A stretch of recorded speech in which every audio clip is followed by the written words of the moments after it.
448강 기억에 대한 동영상에서 하나님이 따로 기억하는 바가 따로 있다는 것, 하나님 기억하는 기계라는 사실을 말씀드렸고, 이번에 449강에서는 제목은 만남입니다. 사람과 사람 만나면 별 의미 없어요. 그게 무슨 의미가 있습니까? 만나기 전에도 인간이었고, 만나고 후에도 인간이고, 만나기 전에도 흙이고, 만난 후에도 흙이고, 전혀 하늘의 요소가 나올 리도 없고 나올 수도 없는 게 인간의 만남. 그 인간의 만남에 대해서 너무 심각하게 생각하지 말았으면 좋겠어요. 왜 더 큰 중요한 진지한 만남이 따로 있습니다. 그것은 인간의 만남은 카페에서 만나죠. 진지한 만남은 하나님의 언약에서 만납니다. 그래서 그 에베소서 5장에 아내 된 자의 납품대 할 때는 반드시 주 안에서 만나야 돼요. 주 안에서. 언약 안에서 만남이 될 경우에 그 재미나는 것은요, 창세기 42장 23절에 이런 말씀이 있습니다. 창세기 42장 23절. 피차간에 통변을 세웠으므로 그들은 요셉이 그 말을 알아듣는 줄을 알지 못했더라. 이랬어요. 이게 왜 재미나는 거냐 하면, 형들은 요셉을 종으로 팔았습니다. 심지어 내 동생을 어느 집에 팔아넘긴지도 그들은 관심 없었어요.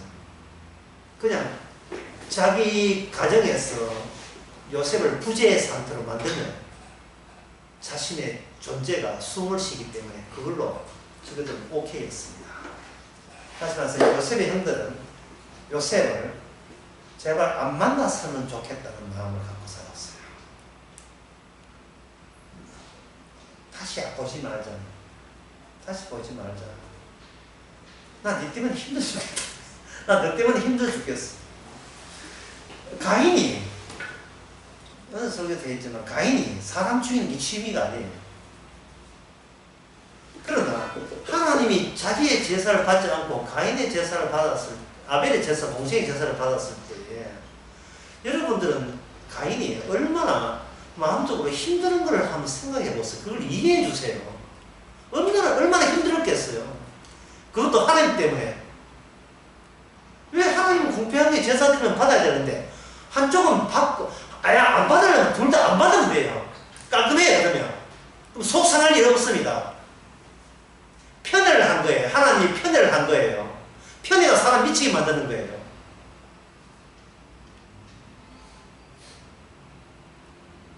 우리가 알던 하나님은 아닙니다. 하나님은 일방적으로 편애하시는 하나님이에요. 우리가 알던 야곱 아니에요. 야곱은 그 많은 애들 중에서 요셉을 편애했어요. 일방적으로 사랑했습니다. 그 이유가 있습니다. 하나님은 사랑한 자를 데려가요. 아브라함에게는 이삭, 이삭에게는 자기가 좋아하는 타입 성향이 아닌, 좋아하는 에서는 자기 손으로 저주해버리죠. 그때 그 아버지의 심정을 또 헤아려야 돼요. 두 아들이 있는데 둘이 있다는 것은 비교 대상이 된다는 뜻이거든요. 하나만 있으면 사랑이 누구인지 몰라요. 둘이 있기 때문에 상대적으로 한쪽을 편애할 수밖에 없어요. 어느 부모도 마찬가지예요. 애 둘이 있으면 하나는 더 좋아하기 마련이죠. 그런데 하나님께서는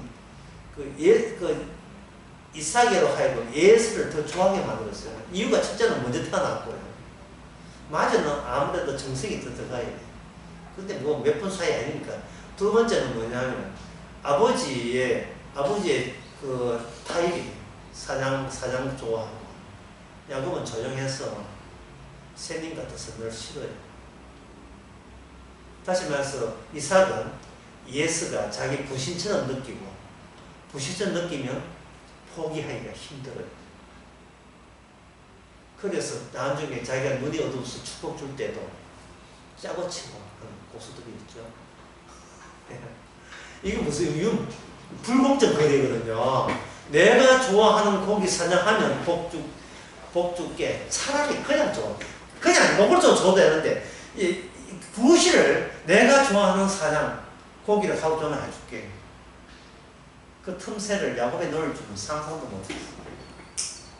사실은 하나님이 넣었죠. 아버지가 사랑하는 독자 이삭을 죽였잖아요. 그 심정을 따라가는 게 언약 속에 있는 언약 계열의 사람이에요. 이삭이 가장 좋아하는 것은 야곱이 아니고 예수였습니다. 야곱에게 두 아내가 생겼죠. 한 아내는 덤으로 1대1, 1+1도 얻은 거예요. 얼굴 인물도 안 좋아요. 꼴보기 싫어요. 그러나 야곱은 자기 사랑하는 여자를 위해서 14년 동안 악덕업주한테 걸리가지고 임금 체불까지 당하면서 오로지 오로지 뭡니까? 사랑 한 자를 얻기 위해서 자기 노동 그 세월까지 청춘까지 다 살아가면서 여자를 얻었지. 하나님께서는 그 사랑하는 여자에게 자식을 주지 않았어요. 야곱의 뜻을 어깃증나게 만들어요. 야곱은 그 레아죠. 레아의 자식 관심 없어요. 사랑하는 아내에게서 나온 자식을 사랑하고 싶은 거예요. 챙겨야지. 오죽했으면 레아가 이런 자수했을까요? 하나님이 안 주신데 네가 왜 자꾸 암탈 부리냐, 답답하느냐, 억지 아니냐. 그런데 하나님께서 드디어 사랑하는 아내 라헬에게서 종이 아니고 진짜 라헬에게서 애가 놓으면서 애하고 사랑하는 아내하고 바꾸치게 합니다. 아내는 죽고 아들은 태어나죠.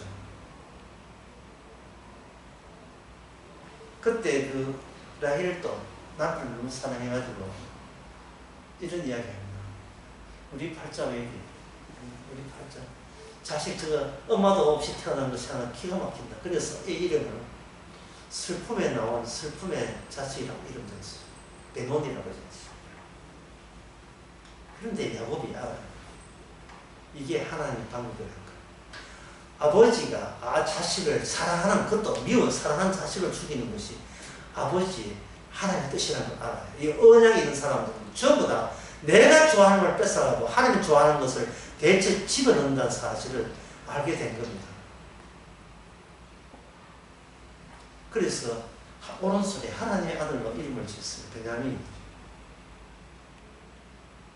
그 전에 요셉이 또 생겼죠. 이 요셉을 놓고 그러니까 요셉 동생 방금 동생 죽었죠. 베냐민. 결국 사랑하는 자의 맞이는 아들 한 누구밖에 없어요. 요셉밖에 없죠. 그러니까 11 아들 다 필요 없어요. 그 땅에 필요 없어요. 오직 한 아들이 아버지를 기쁘게 하는 거예요. 그런데 이 세상에서 그 아들이 다른 형제들에 의해서 별다른 형제들에 의해서 죽임을 당합니다. 이게 바로 아브라함이 이삭을 죽이는 것과 똑같은 거죠. 요셉이 죽고 난 뒤에 나중에 베냐민 남았잖아요. 베냐민도 요셉 짝이 나도록 만들어요. 오늘 본문은 재밌는 게 뭐냐면 이미 요셉은 부재한 존재, 존재하지 않는 자예요. 형들도 몰라요. 요셉이 국무총리 된 줄 몰라요. 그거는 상상이 안 되는 이야기예요. 있을 수 없는 거예요. 요셉이 국무총리 되는 것은 죽었다 부활하는 똑같은 일입니다. 있을 수 없는 일이에요. 이게 바로 하나님의 언약 안에서의 만남입니다. 우리 주님과 만남입니다. 내가 아는 하나님하고 언약 안에서 만나는 주님하고 내가 아는 하나님하고 달라도 너무 달라요. 내가 아는 하나님은 나를 이쁘게 보는 하나님이에요. 그러나 언약의 하나님은 네 손에 의해서 죽임을 당한 하나님을 우리가 맞이하도록 하는 겁니다. 그러면 그 주님과 우리 사이에 대화가 되겠습니까? 안 되겠습니까? 안 되지요. 통역이 필요하죠. 그분이 성령이십니다. 성령. 요셉과 이미 죽었다. 존재하지 않아. 요셉은 존재하지 않거나 좀 잊어버린 바 되는 요셉과 그 요셉을 버린 형들 사이에 통역을 세웠다는 것은 말이 통하지 않은 상태에서 한쪽이 요셉은 다 알아듣죠. 근데 형들은 상상도 못하는 겁니다. 이 만남이 이 뜨거운 성경책 전부예요. 이게 통역입니다. 성령이 통역 해주지 않으면 한 대목도 못 알아봐요. 달달이라도 국어시간에 국어시간은 의미 없어요. 작문시간, 문법시간은 소용 없습니다. 기도과학 은학 다 소용 없어요. 성령이 아니면 다시 말해서 나를 지적하는 근원적으로 나는 만남의 대상이 아닌 것을 통보해주는 지적이 없으면 이 성경은 헛성경이에요. 킹 제임스 그거 다 그저 사기예요.